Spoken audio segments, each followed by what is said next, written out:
Bulan Ramadan tidak termasuk bulan yang 4, bukan termasuk isna asyara syahron fiha arba'atun hurum. Ada 4 bulan yang dimuliakan oleh Allah Subhanahu wa taala, tetapi Ramadan tidak masuk. Kenapa?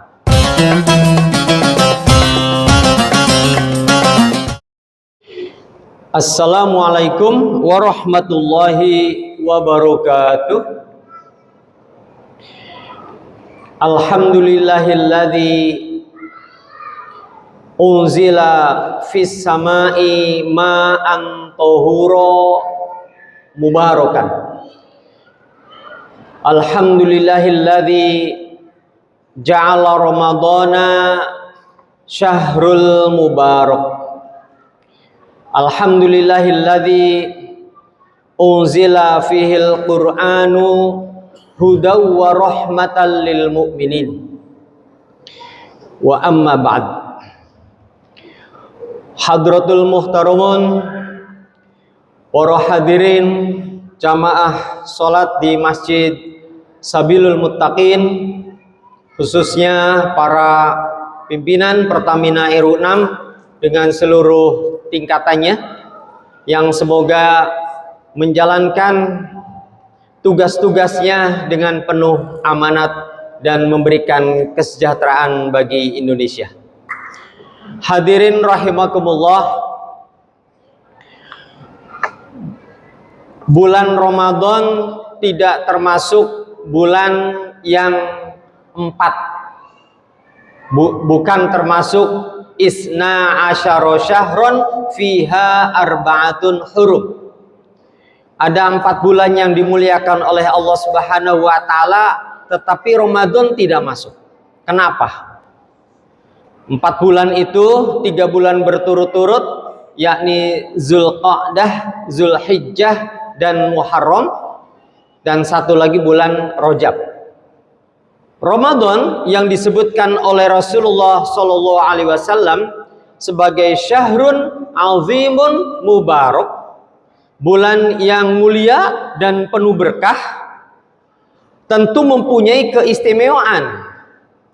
Salah satu keistimewaan itu adalah Ramadan, momen diturunkannya Al-Quran.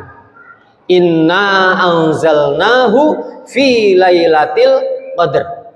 Di Lailatul Qadar ini, di malam yang penuh kemuliaan itu, Allah Subhanahu wa taala turunkan. Dari berbagai ahli ilmu tafsir menyebutkan bahwa Lailatul Qadar itu adalah turunnya Al-Qur'an secara utuh sejumlah 114 surat atau 30 juz, 6.666 ayat dan seterusnya, itu dari Lauhil Mahfuz menuju ke bumi langit pertama, yakni yang bernama Baitul Izzah. Itu utuh. Maka tentu ini Allah Subhanahu wa taala sudah turunkan di Lailatul Qadar itu Al-Qur'an secara utuh. Ayat lain menyebutkan inna anzalnahu fi lailatim mubarakah, di malam yang penuh berkah. Maka Ramadan menjadi ikut terangkat keberkahannya karena Al-Quran. Dari langit pertama atau langit bumi kita sebut, maka Al-Quran diturunkan secara berangsur-angsur. Al-Quran diturunkan secara bertahap, dimulai dari Nabi menerima di Gua Hiro. Di situ pertanda langit menyambungkan ke bumi, diterima oleh malaikat Jibril sebagai wasilah dari langit ke bumi, menurunkan Al-Quran sebagai rahmah di surat pertama Al-Alaq sampai 5. Pertanyaan kembali, kenapa Al-Quran diturunkan secara berangsur-angsur? Dalam bahasa Al-Quran, anzalnahu tanzila, diturunkannya secara bertahap. Tahapan itu kita fahami dalam sejarah Al-Quran, yakni dimulai dari Gua Hiro, yakni surat Al-Alaq ayat 1 sampai 5. Kemudian sampai rentang waktu Rasulullah berdakwah di Mekah selama 13 tahun, maka sering disebut dengan ayat-ayat Makkiyah. Dilanjutkan dakwah Rasulullah di Madinah selama 10 tahun, sering disebut dengan ayat-ayat Madaniyah. Di samping kiri kanan Al-Quran, Bismillah itu awal surat biasanya Makkiyah sekian ayat, atau Madaniyah sekian ayat. Itu durasi waktu. Jadi 13 tahun dan 10 tahun memakan waktu berangsur-angsur turunnya Al-Quran 23 tahun. Bapak Ibu hadirin rahimakumullah, pertanyaanlah, berapa usia Nabi saat menerima Al-Quran ayat pertama dan ayat terakhir? Kita tahu dalam sejarah bahwa Rasul menerima ayat pertama ini di usia 40 tahun. Rasul menerima wahyu pertama usia 40 tahun. Maka 40 disimbolkan sebagai pribadi-pribadi yang sudah sempurna. Sikap mental, spiritual, sosial, dan sebagainya itu sudah dianggap mapan. Sampai usia tambah 23 tahun, berarti 63 tahun. Sekali lagi 63 tahun.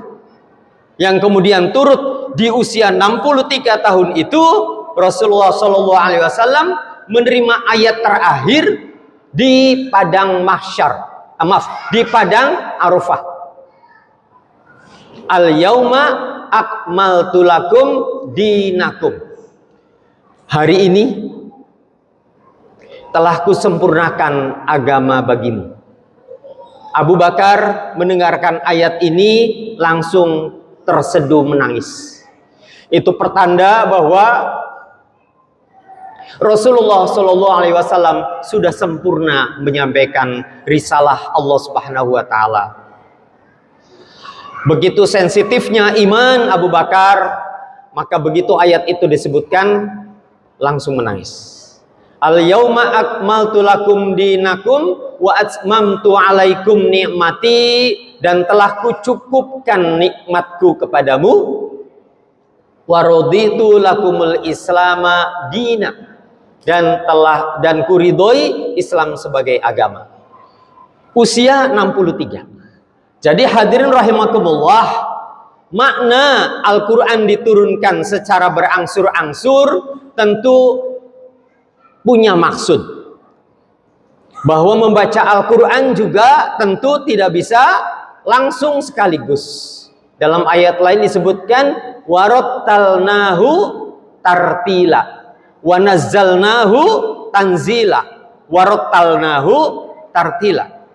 Diturunkan secara berangsur-angsur, membacanya juga secara perlahan-lahan dan tartil. Usia 40 sampai 63. Artinya Bapak Ibu sekalian, bahwa usia 40 sampai 63 adalah usia produktif untuk mempelajari Al-Quran, untuk membaca Al-Quran, untuk kita berta'amul atau berinteraksi total dengan Al-Quran sampai Allah Subhanahu wa Ta'ala menyempurnakan hidup kita. Mudah-mudahan kesempatan di kuliah subuh kita bisa lebih luas lagi tentang makna Al-Quran diturunkan secara berangsur-angsur. Wa nazzalnahu tanzila, dan seterusnya. Semoga bermanfaat. Barakallahu lakum jami'an. Assalamualaikum warahmatullahi wabarakatuh.